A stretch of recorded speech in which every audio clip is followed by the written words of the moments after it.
It's that time of year when we honor those in our community who are making an impact by not just doing good, but multiplying good. That's the name of a national organization that puts on the Jefferson Awards.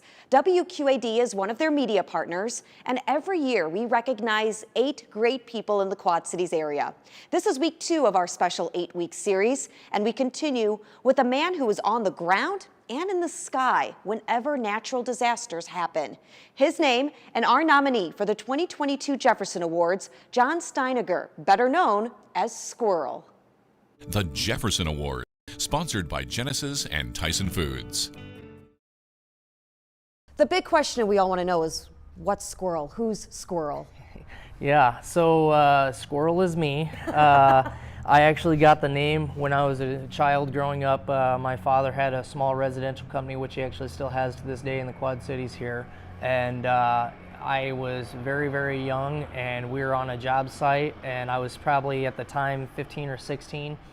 And there was 2 trees side by side, and I was getting tired toward the end of the day, and I did not want to have to go down to the ground and go right back up another tree. And so I loosened up my safety line, slacked it up, and I ran out that branch, and I jumped into the other tree and grabbed a hold of it, strapped myself in, pulled my safety line, and then went on through the other tree and started working on it. And everybody always said that I flew like a darn squirrel. A flying squirrel. So from then on, everybody was calling me Squirrel, and it stuck with me my entire life. And so I am Squirrel. I am Squirrel's Tree Care. I've been doing this professionally since I was about 13, and I live and breathe arboriculture. I love the business. So it's more than just picking them up when they fall down. Yeah, to absolutely. You. Yeah, absolutely. We do everything from planting to pruning to removals to disaster relief.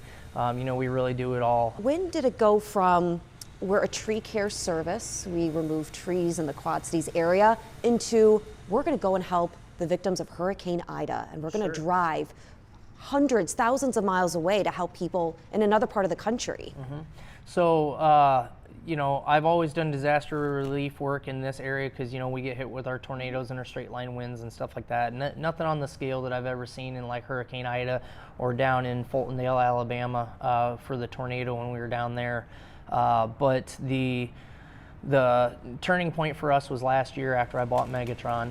I had a truck that was capable to go cross country and carry all the supplies and stuff that we needed to be able to do it. Seeing its capabilities and what it could do with picking trees over top of houses, off of houses, not having to have a climber up in the air where it's unsafe, putting them in harm's way. It was just really cool. And a lot of these places that get hit with these disasters, they don't have the bigger companies that have that kind of equipment. And a lot of times they're down there and they're out for months and months with no power, no food, no water.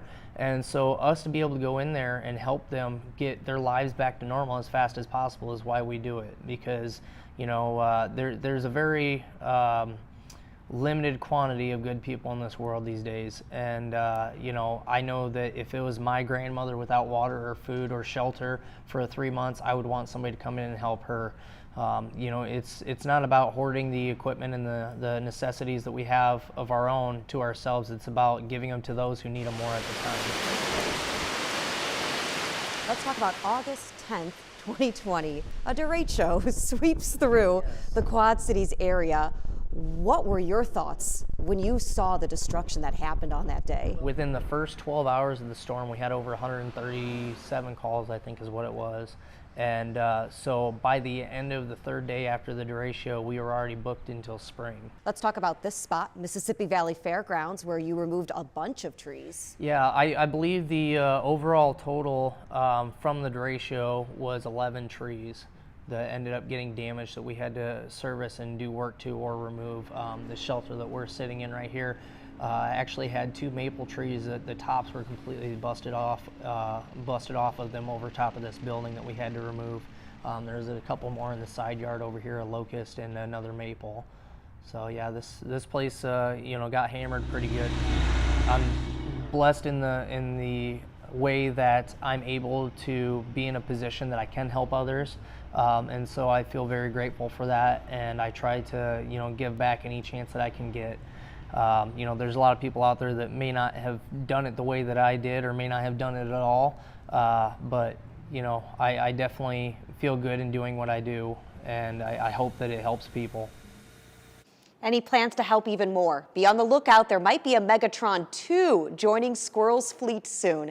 To see him in action, head to WQAD.com. Click Jefferson Awards at the top of our homepage, and there you'll be able to learn more about John, as well as our other nominees, as our 2022 Jefferson Awards season continues these next 7 weeks. And later this year, we'll choose one of this year's nominees to represent the Quad Cities at the National Jefferson Awards ceremony in Washington, D.C.